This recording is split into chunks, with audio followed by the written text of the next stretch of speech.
தப்பு நேரிடாது நேரிடாது மகனே.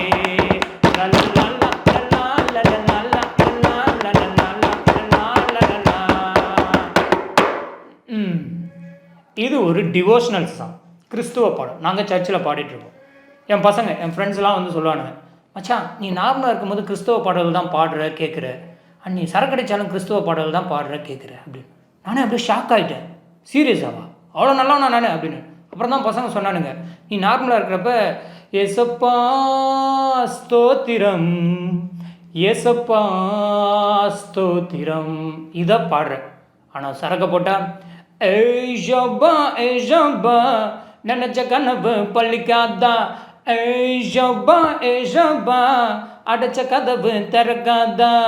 இது 1994 வந்த கருணாங்கிற படத்தில் 2 அர்ஜுன் கவுண்டமணி யுவராணி நடித்த ஐட்டம் சாங். எனக்கு அப்போவே தெரியும் நம்ம அவ்வளோ பெரிய நல்லவங்க கிடையாது.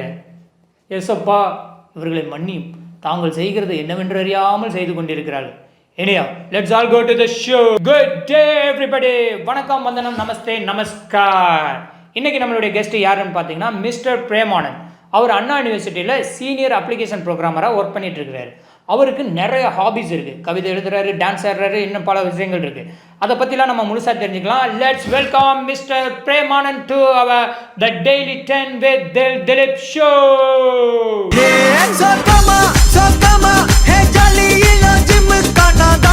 Hey mama, panama boy party panalama. Sokama, hey sina varu gana padalama. Nee vama, ada all night rouse dama. Takle takle takle takle, blockbuster song ma.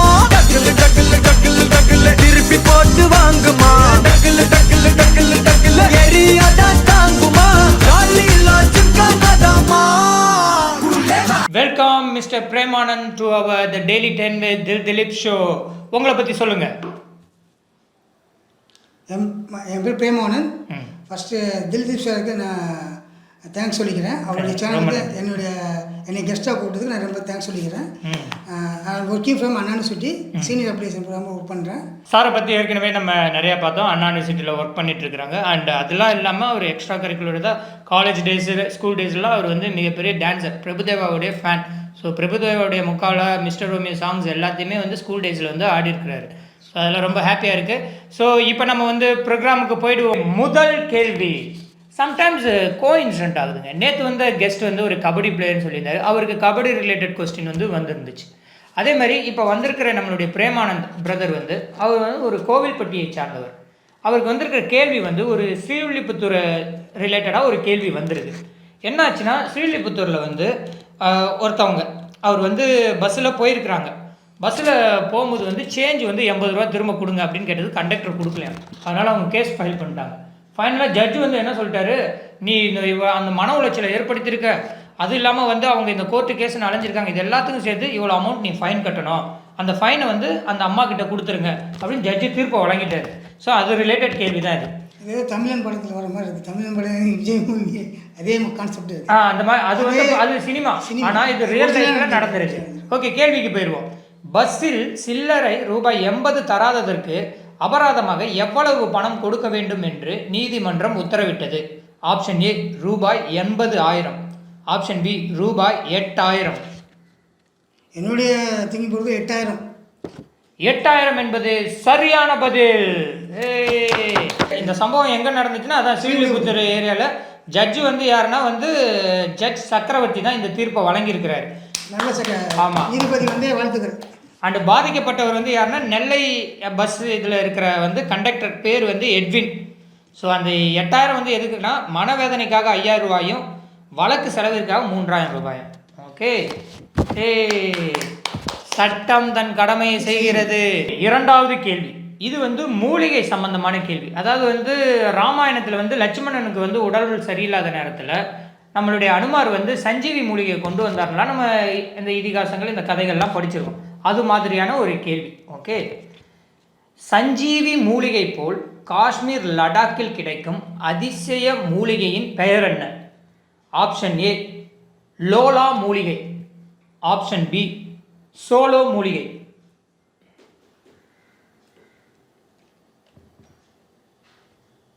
எந்த இடத்துல? காஷ்மீரில் உள்ள லடாக்கில் லடாக் மலைப்பிரதேசங்கள் குளிர் பிரதேசம் அந்த இடத்துல இந்த மூலிகை கிடைக்குது. சோளா மூலிகை. சோள மூலிகை என்பது மறுபடியும் சரியான பதில். Super super. இந்த மூலிகையை பற்றி நம்ம கொஞ்சம் தெரிஞ்சுக்குவோம். அந்த மூலிகை மூலிகை என்ன மாதிரி எது யூஸ் ஆகுது? இந்தியன் சயின்டிஸ்ட் வந்து என்ன கண்டுபிடிச்சிருக்காங்கன்னா, இந்த சோள மூலிகை மூலமாக இந்த ரேடியோ ஆக்டிவிட்டி மூலமாக நம்மளுடைய பாடியில் டிஎன்ஏ இந்த இதெல்லாம் வந்து பாதிக்கப்படும். ஏன் உயிரிழப்பு வரைக்கும் கூட போகலாம். அதெல்லாம் இது தடுக்குதான். அது இல்லாமல் குளிர் பிரதேசங்கிறனால உடலை வந்து தகன்னு வச்சுக்குதான் இந்த இது. இது இல்லாமல் நோய் எதிர்ப்பு சக்தியும் வர கொடுக்குதான். இது வந்து இராணுவ வீரர்களுக்கும் சரி, அங்கே வாழ்கிற மலையில் இருக்கிற மக்களுக்கும் சரி இந்த மூலிகை ரொம்ப பயனுள்ளதாக இருக்குன்னு இந்தியன் சயின்டிஸ்ட் ரொம்ப நாளாக போராடி கண்டுபிடிச்சிருக்கிறாங்க. இது ரொம்ப நல்ல விஷயம். இந்த மூலிகைனால எது பக்க விளைவு ஏற்படுமா? அதெல்லாம் இல்லைங்க. இது வந்து ஒண்டர் ஹெர்ப் அப்படிங்கிறாங்க. அதிசய மூலிகை. கண்டிப்பாக கேட்கலாங்க. நீங்கள் கொஸ்டினும் நல்லா அருமையான கொஸ்டினாக கேட்டுகிட்டே இருக்காங்க. அந்த கொஸ்டின் என்ன வருதுன்னு பார்க்கலாம். அவ்வளோ பார்க்கலாம். எல்லாம் நம்மளுடைய நாட்டிற்கும் சமுதாயத்திற்கும் தேவையான கேள்விகளை தான் நாங்கள் கேட்போம். தேவையான கேள்விகள் எல்லாமே. கண்டிப்பாக சூஸ் பண்ணுங்க உங்களுடைய favourite colour. Yellow yellow Teddy fellow. Sorry yellow போட்டிருக்காரு. சரி இல்லை ஒன்று அதனால சாருடைய கலர் சூஸ் பண்ணது. நன்றி. மூன்றாவது கேள்வி. இது வந்து ஒரு விளையாட்டு சம்பந்தமான கேள்வி. நேற்று வந்து நமீபியாவுக்கும் நேபாளுக்கும் நடுவில் வந்து ஒரு 2020 மேட்ச் நடந்துச்சு. அதில் ஒருத்தர் வந்து வேகமான முழு சதம் செஞ்சுரி வந்து போட்டு சாதிச்சிட்டார். இதுக்கு முன்னாடி ரோஹித் சர்மா, அப்புறம் மில்லரு, அதுக்கப்புறமா ஒரு நேபாள்கார் வந்து போட்டிருந்தார் 34 பந்து 30. இவர் வந்து 33 பாலில் 100 ரன் ஸ்கோர் பண்ணிட்டார் 2020 கிரிக்கெட் மேட்ச்சில். ஸோ அதுதான் நேற்று 2020 கிரிக்கெட்டில் 33 பந்தில் சதம் அடித்து உலக சாதனை படித்த நமீபியா பிளேயரின் பெயர் என்ன? Option A Nicol Loftie Eaton, option B Michael van Lingen, option A நிக்கில் நாட்டி. எப்படி எல்லாமே கரெக்டாக பதில் சொல்றாரு அவரு. Option A Nicol Loftie Eaton. Thank you. So மிகவும் சரியான பதில். ஸோ சாதிச்சிருக்கிறாரு. அவருக்கு வாழ்த்துக்கள் சொல்லியிருக்கோம். நமீபியா பிளேயரு. ஸோ 33 பந்தில் அடிச்சிருக்கிறாரு. இதுக்கு முன்னாடி வந்து 2017 வந்து ரோஹித் சர்மா 37 பாலில் அடித்தார். அதுக்கப்புறமா மில்லர் வந்து மறுபடியும் அவர் ஒரு 35 பாலாக அந்த இது. அதுக்கப்புறமா குஷல் மல்லான் நேபாளில் இருந்தவர் 34 பாலில் 2023 அடிச்சு வச்சிருந்தார். அதை எல்லாத்தையும் பீட் பண்ணிட்டார். யாரு? Nicole Loftie eater, Namibia player. அவருக்கு நம்மளுடைய வாழ்த்துக்கள். கூடிய விரைவில் அவருக்கு நம்மளுடைய ஐபிஎல்ல ஏதாவது ஒரு டீம்ல இடம் கிடைச்சி நிறைய சம்பாதிக்கணும். நம்ம சென்னை சிஎஸ்கே கூட அந்த சந்தோஷம் தான். ஆமாம். சென்னைக்காக ஆசைப்படுறாரு. அவருடைய ஆசை நடக்க வாழ்த்துக்கள். ஓகே, 3 கேள்விகள் முடிஞ்சிருச்சு. நம்ம ப்ரோக்ராம் படி இந்த நேரத்தில் நம்ம ஒரு சின்ன பிரேக் எடுத்துக்கிறோம்.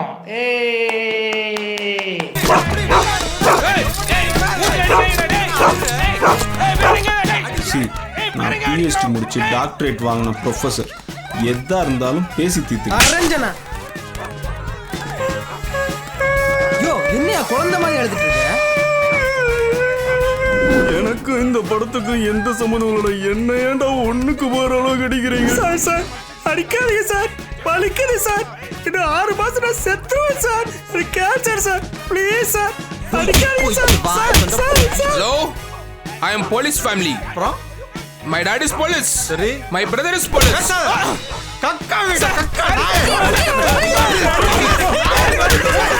அது என்ன குபீரு? கேவ் பெருடைய தங்கச்சி நக்கல். Okay, welcome back you all to the daily 10 with Dilip show. மறுபடியும் அனைவருக்கும் வணக்கம். வணக்கம். அண்ணன் சூப்பராக சொல்கிறல. ஓகே, இப்போ 4வது கேள்விக்கு நம்ம போயிடுறதுக்கு முன்னாடி வந்து நம்ம அண்ணன்கிட்ட ஒரே ஒரு இந்த டான்ஸ்லாம் வந்து ரொம்ப நல்லா ஆடுவேன்னு சொன்னார். ஸோ அதை பற்றி ஒரு சின்ன கேள்வி. எந்தெந்த வயசில் என்னென்ன பாடலுக்கெல்லாம் எந்தெந்த வகுப்பு நீங்கள் படிக்கும் போது ஆடினங்கிறத மட்டும் சொல்லுங்களேன். கண்டிப்பாக. நான் ஸ்கூலிங் லெவலில் வந்து எனக்கு ஒரு டான்ஸ் ஆடணும்னு இன்ட்ரெஸ்ட் வந்துச்சு. நான் 8th ஸ்டாண்டர்ட் படிக்கும்போது எங்களுடைய ஸ்கூலுக்கு டான்ஸ் மாஸ்டர் ஒன்று வந்தாங்க. அப்போ வந்து அவர் டான்ஸ் மாஸ்டர் நேம் சூஸ் பண்ணும்போது எங்களெல்லாம் சூஸ் பண்ணல, மிச்ச பசங்களை சூஸ் பண்ணி டான்ஸ் படிச்சு கொடுத்துருந்தாங்க. அப்போது நல்ல ஃபேமஸான படம் எனக்கு நல்ல ஞாபகம் இருக்குது. ஏன்னா நான் ஸ்கூலிங்கில் ஆடுறதுனால அந்த படம் பேர் இருக்குது, பாட்டு ஞாபகம் இருக்குது. வாழ்ற வெற்றிவிலுங்கிற அந்த படத்தில் சின்ன ராசாவை சித்திரம் பெண்ணை கிடைக்கிற சாங்ஸு அந்த ஃபஸ்ட்டு மியூசிக்கு ஸ்டெப் போடணும். அப்போ அந்த டான்ஸ் மாஸ்டருடைய சார் பேர் டேவிட். எவ்ரிதிங் எனக்கு நல்ல மெமரியாக இருக்குது. அந்த சார் வந்து ப்ராக்டிஸ் சொல்லி கொடுத்துருக்காங்க. கொடுத்து முடிச்சு கொஞ்சம் ரிலாக்ஸ் ஆகும்போது வேறு யாரும் இந்த பாட்டுக்கு ஸ்டெப் போடணும் அண்ணா இன்ட்ரெஸ்ட் இருக்கா விருப்பம் இருக்காருனாங்க. அப்போ நான் இருந்துச்சு அந்த ஸ்டார்டிங் மியூசிக் ஒரு பீட் இருக்கும், அந்த பீட்டுக்கு ஒரு ஸ்டெப் போட்டேன். போட்டோன்னா என்ன டான்ஸை பார்த்து அவர் நீ நல்லா ஆடுறப்ப நீ டான்ஸ் பண்ணலாமேனாங்க. நான் சொல்லிட்டேன் எனக்கு விருப்பம் தான், வீட்டில் எங்கள் அப்பா அம்மாலாம் அக்செப்ட் பண்ண மாட்டாங்க, ஏன்னா அவங்களாம் டீச்சர்ஸு, ஸோ அவங்க சைடு நாட்டு அலோவ் பண்ண மாட்டாங்க அப்படின்னு. இருந்தாலும் என்னை கம்பல் பண்ணி ஆட வச்சாங்க. என்னுடைய பிரதரும் அதெல்லாம் படிச்சிருந்தாரு. அவர் நான் 8th படிக்கும்போது அவர் 10th படிச்சிருந்தாரு. ஸோ அவரும் டான்ஸ் ஆடுவார், 2 பேரும் டான்ஸ் ஆடுவோம் போட்டு எங்கள் வீட்டில் எல்லாருமே டான்ஸ் தான். கண்டிப்பாக கூடிய விரைவில் அவர் வந்து சாருடைய சப்போர்ட் இருந்துச்சுன்னா சார் சேனலில் வேணா என்னைக்காவது ஒரு நாள் நான் கண்டிப்பாக டெஃபினட்டாக நம்மளுடைய சேனலில் அவர் என்னைக்காவது ஒரு நாள் ஆட வச்சு அந்த வீடியோ வந்து போஸ்ட் பண்ணி அது எப்படி இருந்தால் நீங்கள் எனக்கு அக்செப்ட் பண்ணிக்கோங்க. சின்ன ராசாவே சிட்டரும்பு ஒன்ன கடிக்குதான். Let's go for the 4th question. இது வந்து ஒரு வணிகம் ரிலேட்டடான, பங்குச்சந்தை ரிலேட்டடான கொஸ்டின். ஓகேங்களா?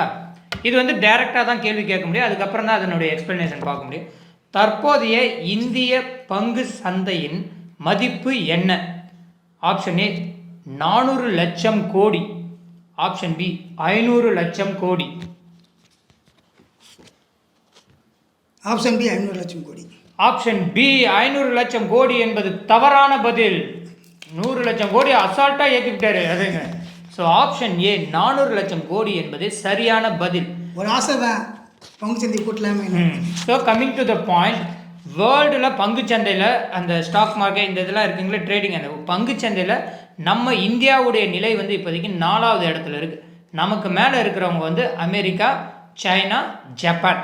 இதில் அமெரிக்காவுடைய பங்குச்சந்தையினுடைய மதிப்பு எவ்வளோன்னு தெரியுங்களா? நம்மளை விட 13 மடங்கு அதிகம். நம்மளை விட இல்லை, சைனாவை விட, ஜப்பானை விட, எல்லாரை விடவும் வந்து அவன் எங்கேயோ இருக்கிறான். அதனால தான் அவன் வந்து ஏதோ இருக்கிறதுலே வேர்ல்டுலே நாங்கள் தான் பயங்கரமான லீடர்ஷிப் கண்ட்ரிங்கிறாங்க. அவங்களுடைய மதிப்பு எவ்வளோன்னா 6500 லட்சம் கோடி. வாங்க, அந்த இடத்த நம்ம ரீச் ஆகிறதுக்கு இன்னும் 100 வருடங்கள் எடுக்குமா, இல்லை நம்ம நடுவில் ரீச் ஆகிறது தெரியல. ஓகே, இருந்தாலும் இந்தியா 4வது இடத்துல இருக்கிறதுக்காக நமக்கு நாமளே வாழ்த்துக்கள் தெரிவிச்சு. Okay, next question. இதுவும் ஒரு நம்ம நாடு இந்தியாவை பற்றிய ஒரு கொஸ்டின் தான் இது. நேற்று நம்மளுடைய பாரத பிரதமர் மோடி ஐயா வந்து திருவனந்தபுரம் விசிட் பண்ணிவிட்டு அதுக்கப்புறமா நம்மளுடைய திருப்பூர், மதுரைக்கெல்லாம் வந்துட்டு போயிருக்காரு. அடுத்து வேறு ஊருக்கு போயிருக்காரு நம்ம இதில். ஸோ இந்த கேள்வி வந்து அவர் திருவனந்தபுரம் நேற்று போனார்ல, அது எங்கே போனார்னா வந்து விக்ரம் சாராபாய் ஸ்பேஸ் சென்டருக்கு தான் போயிருந்தார். எதுக்குன்னா 4 விண்வெளி வீரர்களை வந்து அவர் அனுப்ப போகிறாங்க இங்கேருந்து. ஸோ நம்மளுடைய கேள்வி வந்து என்னென்னா, விண்வெளிக்கு போகும் 4 பேர்களில் ஒருவர் தமிழகத்தை சார்ந்தவர், நம்ம தமிழ்நாட்டை சார்ந்தவர். அவரின் பெயர் என்ன? ஓகேங்களா? Option A Prashanth Balakrishnan, option B Ajith Krishnan. Ajith Krishnan. Ajith Krishnan என்பது சரியான பதில். அவர் தான் தமிழகத்தை சேர்ந்தவர், இராணுவத்தில் இருந்தவர். அவர் வந்து போகிறாரு. ஓகேங்களா? நம்மளுடைய உலகத்துக்கு வெளியில் 400 கிலோமீட்டருக்கு மேலே அப்படி வெளியில் ஸ்பேஸ் ஷிப் மூலமாக வெளியில் போயிட்டு, யார் இவங்க கிடையாது, விண்வெளி வீரர்கள் மட்டும், மக்கள், சாதாரண மக்கள், அவங்கள அங்கே கொண்டு போயிட்டு ஒரு 2-3 மணி அங்கே உட்காந்து வச்சு ஆராய்ச்சிகள் பண்ணிட்டு வர்றது, அதுதான் திட்டம். அதுக்கு முதல்ல இப்போ வந்து இந்த 4 பேரை அனுப்புகிறாங்க. ஸோ இந்த 4 பேர் வந்து நாட் ஜஸ்ட் 4 செலக்ட் ஆகல, 12 பேரை வந்து கொஞ்ச நாளுக்கு முன்னாடி இங்கேருந்து ரஷ்யாவுக்கு அனுப்பிச்சு ட்ரைனிங்லாம் கொடுத்து அந்த 12 பேர்லேருந்து 4 பேரை சூஸ் பண்ணாங்க. அந்த 4 பேரில் ஒருத்தர் வந்து நம்ம தமிழகத்தை சார்ந்தவருங்கிறப்ப ரொம்ப பெருமையான விஷயமா இருக்குல்ல. மற்ற 3 பேர் தான், ஒருத்தர் பிரசாந்த் பாலகிருஷ்ணன் நாயர், அவர் கேரளாக்காரர், அஜித் கிருஷ்ணன் நம்மூர்கார். இது இல்லாமல் 2 பேர் இருக்கிறாங்க. அவர் யாருன்னா அங்கத் பிரதாப் அண்ட் சுபாஷ் சுக்லா. ஓகே, வாழ்த்துக்கள். ரொம்ப ரொம்ப இது வந்து ஒரு சினிமாவும் சரி அண்ட் எவ்ரிபடி நம்மளுடைய வாழ்க்கையில் நடைபெற்று இருக்கிற ஒரு விஷயம். நம்ம இந்தியா வந்து ரீசெண்டாக சில வருடங்களாக வந்து டிஜிட்டல் இந்தியாவாக மாறிடுச்சு. எங்கே போனாலும் ஃபோன் எடுத்து வந்து பே பண்ணோடனே அங்கே வந்து பெறப்பட்டது அப்படின்னு ஒரு வாய்ஸ் வரும், யூபிஐ அந்த பே ஃபோன். ஸோ அது ரிலேட்டட் கொஸ்டின் இது. யூபிஐ ஃபோன்பே வாய்ஸ் கொடுப்பதற்கு இவர்களில் யாருக்கு அதிக பணம் சம்பளமாக தரப்பட்டது? Option A Amitabh Bachchan, option B Mahesh Babu.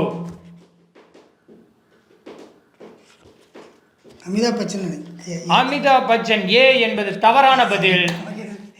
Option B Mahesh Babu, அவருக்கு தான் அதிகமான சம்பளம் கொடுத்துருக்காங்க. யாரை விட? அமிதாப் பச்சனை விட. ஆனால் வாய்ஸ் அமிதாப் பச்சனுக்கு தான் ஸ்ட்ராங்காக இருக்கும். ஆனால் ஃபேம் இப்போதைக்கு யார் கரண்ட்டாக இருக்கிறா, இப்போ ஓடுற குதிரை எது அப்படின்னு பார்த்து மகேஷ் பாபுக்கு கொடுத்துருக்குறாங்க. எவ்வளோன்னா அது ஜஸ்ட் 5 செகண்ட்ஸ் வாய்ஸு. பெறப்பட்டது அப்படிங்கிறது நம்ம தமிழில் சொல்கிறோம். அது தெலுங்கில் ஹிந்திலலாம் எப்படின்னு எனக்கு தெரியல. ஜஸ்ட் 5 செகண்ட் அந்த வாய்ஸ் கொடுத்ததுக்காக மகேஷ் பாபுக்கு 5 கோடி கொடுத்துருக்குறாங்க. ஆனால் அமிதாப் பச்சனுக்கு 2 கோடி தான் கொடுத்துருக்காங்க.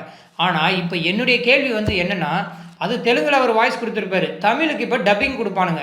சமீபத்தில் அவருடைய அந்த படம் ஒரு பாட்டு வந்துச்சு தெலுங்கில், அந்த பாட்டை தமிழில் டப்பு பண்ணுறேன்னு சொல்லிட்டு உள்ள கொஞ்சம் மடக்கி தட்டு, கொஞ்சம் உள்ள மடக்கி தட்டு, உள்ள கொஞ்சம் மடக்கி தட்டு, கொஞ்சம் உள்ள மடக்கி தட்டு. யார் அதுக்கு வாய்ஸ் கொடுத்தாங்கன்னு தெரில, அண்ட் யார் அந்த இதை எழுதுனாங்கன்னு தெரில.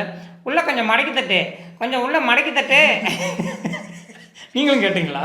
தமிழ் பாட்டில் சொல்ல டான்ஸ் பார்த்தோம் நான். ஸோ அந்த மகேஷ் பாபு அங்கே தெலுங்கில் ஒழுங்காக வாய்ஸ் கொடுத்துருக்காரு. தயவு செஞ்சு தமிழில் இந்த பாட்டில் வாய்ஸ் கொடுத்தாரு, அவருக்கு வாய்ஸ் கொடுத்துடாதீங்க, அதை கொஞ்சம் டீசெண்டாக கொடுங்க. ஓகே, 7 கேள்விகள் முடிந்து விட்டது. Let's all take a break. எவ்வளவு நிறைய கிழட்டு பயில உங்க அப்பன் சொன்னு சொல்லிட்டு நானும் உனக்கு ரெக்கமெண்டேஷன் பண்ணி வச்சிருக்கேன், வந்து தொலைங்க. போன் எடுக்க மட்டும் கிடையாது. இப்பொழுது தமிழ் செல்வன் அவங்க ஏரியா கவுன்சிலரை சந்திக்கிறார்.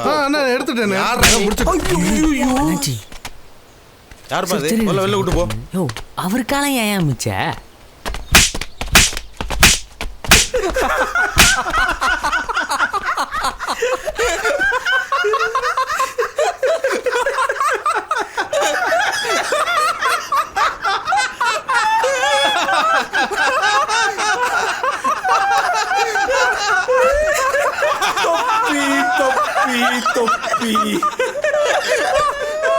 சார் அவர் ஒண்ணு என்ன அறையில சார் அள்ளி போப்பான்னு சொன்னார் சார். அசிங்கப்பட்டான்டா.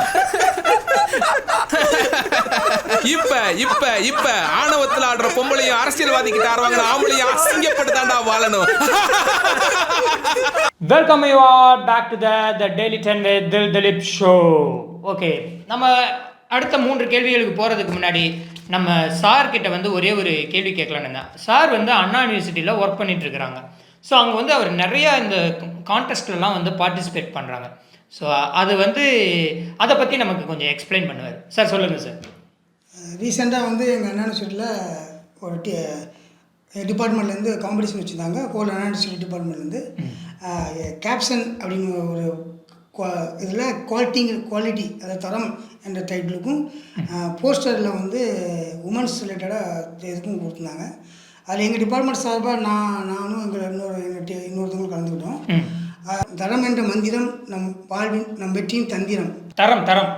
தரம் என்ற மந்திரம் நம் வெற்றியின் தந்திரம். நம் வெற்றியின் தந்திரம். தரம் என்ற மந்திரம் நம் வெற்றியின் தந்திரம். இல்லை, அதை இன்னொன்று கேட்க நினச்சா, அவர் நல்ல கவிதை, அவருக்கு இன்ட்ரெஸ்ட். நான் யாரு, ஜூனியர் டி யாரு, எனக்கு பிடிச்ச நடிகர் எம்ஜிஆர், ரோட்டில் போகுது பாரு காரு, அந்த காருக்குள்ள யாரு, நம்ம மாமா நேரு, ஜவஹர்லால் நேரு. மொத்தத்தில் எல்லாம் அனைவரும் கேட்டாங்க உன்சுமோடு அப்படின்னு போட்டு, சரி மொத்தத்தில் நான் ரொம்ப போர் அப்படின்னு வெளியே பிடிச்சிட்டேன். அந்த மாதிரி ஒரு திங்கிங்க சார் ஜாலியாக எழுதுனது தான். பட் இது வரைக்கும் நான் அதை யார்ட்டையும் இன்பம் இல்லை. சாருடைய வாய்ப்புனால சேனல்னால என்னுடைய இதை சொல்ல விரும்புகிறேன். என்னுடைய இந்த இதை எழுதின கவிதைகளை சொல்ல விருப்பப்படுறேன். எதாவது தவறு இருந்தாலும் ரைட் இருந்தாலும் நீங்கள் எதுவுமே தவறு கிடையாது. கண்டிப்பாக அவன் மனதை புண்படி இருந்தாலும் இதில் இங்கே அவர் சொல்கிற எதுலேயுமே தவறே கிடையாது. தலைவருங்கிற பேரில் நிறைய பேர் பல காமெடிகள் பண்ணிட்டு இருக்கிறாங்க. அதனால சார் சொல்கிறதுலாம் ஒன்றும் காமெடியே கிடையாது. இப்போ நமக்கு மேலெலாம் இருக்கிறாங்க. இன்னொன்று எனக்கு இப்போ லைஃப் கொடுத்துட்டு இருக்கிறத, இப்போ ஒர்க் பண்ணிட்டு இருக்கிறத அண்ணா யூனிவர்சிட்டி ரிலேட்டடாகவும் ஒரு இது வச்சுருக்கேன். அது எண்டிங்கில் சொல்கிறேன். கண்டிப்பாக. Okay, next question. இது வந்து ஒரு சாஃப்ட்வேர் ரிலேட்டட் கொஸ்டின். உங்கள் எல்லோரும் முதல்ல நாங்கள் சொன்னோம், சார் வந்து அண்ணா யூனிவர்சிட்டியில் சீனியர் அப்ளிகேஷன் ப்ரோக்ராமராக ஒர்க் பண்ணுறாரு. ஸோ இது வந்து அவர் ரிலேட்டட் கொஸ்டின். டெஃபினட்டாக அவர் நிறையா கோடிங் ப்ரோக்ராம்லலாம் இன்வால்வ் ஆகிருப்பார். ஸோ அது ரிலேட்டடாகவே ஒரு கொஸ்டின் வந்திருக்கு. டெஸ்லா மோட்டார்ஸுடைய சிஇஓ எலன் மஸ்க், டெஸ்லாவுடைய ஹெட் எலன் மஸ்க் இருக்கார்ல, அவர் நேற்று மைக்ரோசாஃப்ட் சிஇஓவிடம் ஒரு வேண்டுகோள் வைத்தார். அந்த மைக்ரோசாஃப்ட் சிஇஓ யார்? அவர் ஒரு இந்திய வம்சாவளி. Option A Sundar Pichai, option B Satya நண்டேலா. இப்போ சுந்தர் பிச்சை கூகுளுடைய சிஇஓ, அவரு தமிழ் வம்சாவளி தான். சத்யா புதுசாக இருக்குது. சரி, B, option B Satya Nadella. Satya Nadella என்பது சரியான பதில். சத்யநாராயண நண்டேலா அவர் வந்து இந்திய வம்சாவளினா ஹைதராபாத்தில் பிறந்தவர், ஆந்திராக்காரு. அப்புறமா இங்கே கர்நாடகாலாம் படித்து எம்எஸ் பண்ணுறதுக்காக யுனைடெட் ஸ்டேட்ஸ் போய் அப்படி இப்படின்னு படிப்படியாக முன்னேறி இப்போ மைக்ரோசாஃப்டுடைய சிஇஓவாக ஆகிட்டார். சரி, என்ன வேண்டுகோள் நேற்று வச்சார் அப்படிங்கிறது தான் மேட்ரு. ஒன்றும் இல்லை, எலன் மஸ்க்கு அவ்வளோ பெரிய ஆள் போய் ஒரு லேப்டாப் வாங்கியிருக்காருப்பா, மைக்ரோசாஃப்டுடைய லேப்டாப்பு. அதை விண்டோஸ் எல்லாம் வந்து செட் பண்ணலான்ட்டு போனால், நீ மைக்ரோசாஃப்டில் அக்கௌண்ட் இருந்தால் மட்டும்தான் நீ செட் பண்ண முடியும் அப்படின்னு ஒரு அந்த இடத்துல ஒரு ரிஸ்ட்ரிக்ஷன் வந்துருக்கு. உடனே ஷாக் ஆகிட்டார். என்ன அது, நான் காசு கொடுத்து வாங்குற லேப்டாப்பு, நான் என்ன வேணாலும் பண்ணுவேன், நான் அக்கௌண்ட் வச்சுருந்தா தான் வாங்குவேன், அதை தூக்குங்க அப்படின்னு சொல்லி ஒரு வேண்டுகோளை எக்ஸ் பேஜில் ஏதோ போட்டு யாருக்கு அமைச்சிருக்கிறாரு, சத்யநாராயண டேலா, மைக்ரோசாஃப்டுடைய சிஇஓக்கு. அவர் என்ன ரெஸ்பாண்ட் பண்ணுறாங்கிறது இன்னைக்குள்ளே தெரிஞ்சிடும். அதை பற்றி நாளைக்கு பார்ப்போம். சரியான பதில். இது ஒரு உலகம் சார்ந்த ஒரு இம்பார்ட்டன்ட் கேள்வி. ஓகேங்களா? டெஃபினட்டாக உங்கள் எல்லாருமே இந்த இஸ்ரேல் காசா வார் நடந்துட்டு இருக்கிறது உங்கள் எல்லாருக்குமே தெரியும்.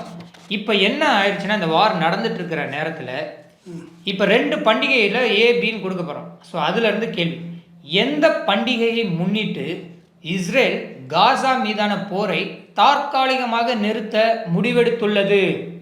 Option A Ramzan, option B Easter. ரெண்டுமே அடுத்த மாதம் வருது. அந்த பண்டிகையை முன்னிட்டு கொஞ்சம் நாளைக்கு நாங்கள் சண்டை போட விரும்பலப்பா, வாரம் நிப்பாட்டி வைக்கிறோம்ப்பா, பண்டிகை முடிஞ்ச அடுத்த நாள் அடிச்சு துவம்சம் செய்வோம்ப்பா அப்படின்னு ஒரு முடிவு எடுத்திருக்கிறாங்க. ஸோ அது எந்த பண்டிகைனா, option A Ramzan, option B Easter. Option D Easter. Option B Easter என்பது தவறான பதில். ஓகே, ஆப்ஷன் ஏ ரம்ஜான் தான். அது மார்ச் 9ஆம் தேதி 10ஆம் தேதி அந்த இதில் வருது. அது காசாவில் பாலஸ்தீனர் அந்த இடத்துல முஸ்லீம்கள் செலிப்ரேட் பண்ணுறது. அந்த நேரத்தில் இஸ்ரேல் இவங்க இந்த ஜீவ்ஸில் நாங்கள் அந்த நேரத்தில் சரி அவங்க சாமிக்கிட்ட வேண்டுற நேரம், அந்த நேரத்தில் உங்களை நாங்கள் தாக்க வரல, நீங்களாம் சாமி கூட பிஸியாக இருப்பீங்க, நீங்கள் பண்டிகை முடிச்சுட்டு சொல்லுங்கள், நாங்கள் அட்டாக் பண்ண வரோம் அப்படின்னு முடிவு எடுத்திருக்கான். இது என்னடா அப்படி போடுறது சண்டை பண்ணுறது கொலை, அதில் நிப்பாட்டி வேற கொலை, அதுலேயும் ஒரு தர்மம்லாம் இருக்குது பாருங்கள். ஓகே, அதே மாதிரி ஈஸ்டருங்கிற பண்டிகையும் எதுக்குன்னு உங்களுக்கு தெரியும். இயேசு கிறிஸ்து, ஜீசஸ் கிரைஸ்ட், அவரை சிலுவையில் அரைஞ்சு அவரை மரித்து போய் 3ஆவது நாள் உயிர் தெழுந்தார். அதை செலிப்ரேட் பண்ணுறதுக்காக கொண்டாடப்படுற பண்டிகை தான் ஈஸ்டர். ஏனியா தவறான பதில் அவர் சொல்லிட்டாரு. ரமலான் பண்டிகைக்காகத்தான் போரை தற்காலிகமாக ஒதுக்கி வைக்கின்றனர். கடைசி கேள்வி, எந்த தமிழக அமைச்சர் மிக்ஜம் புயலால் பாதிக்கப்பட்ட மீனவர்களுக்கு ரூபாய் 13 கோடி நிவாரணம் நேற்று வழங்கினார்? ஆப்ஷன் ஏ விளையாட்டு மேம்பாட்டுத்துறை அமைச்சர் உதயநிதி ஸ்டாலின் அவர்கள், ஆப்ஷன் பி சுகாதாரத்துறை அமைச்சர் மா சுப்பிரமணியன்,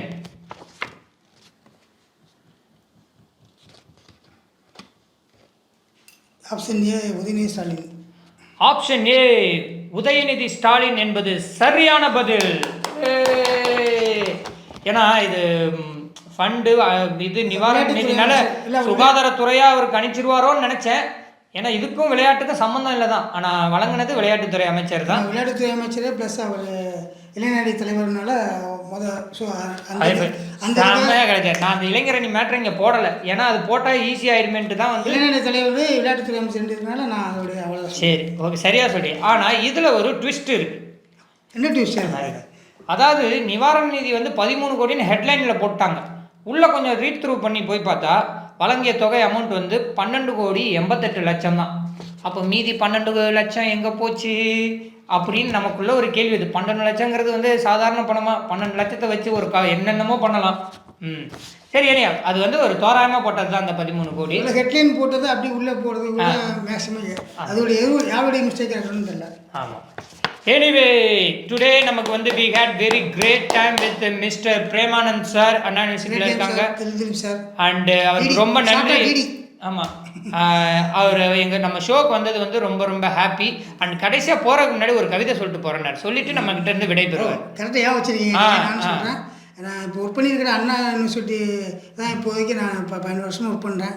அதனால தான் இந்த இப்போதைக்கு சென்னையில் எனக்கு வாழ் கொடுத்தது. அந்த அண்ணா யூனிவர்சிட்டி ரிலேட்டடாக ஒரு கவிதை யோசிச்சிருக்கேன்.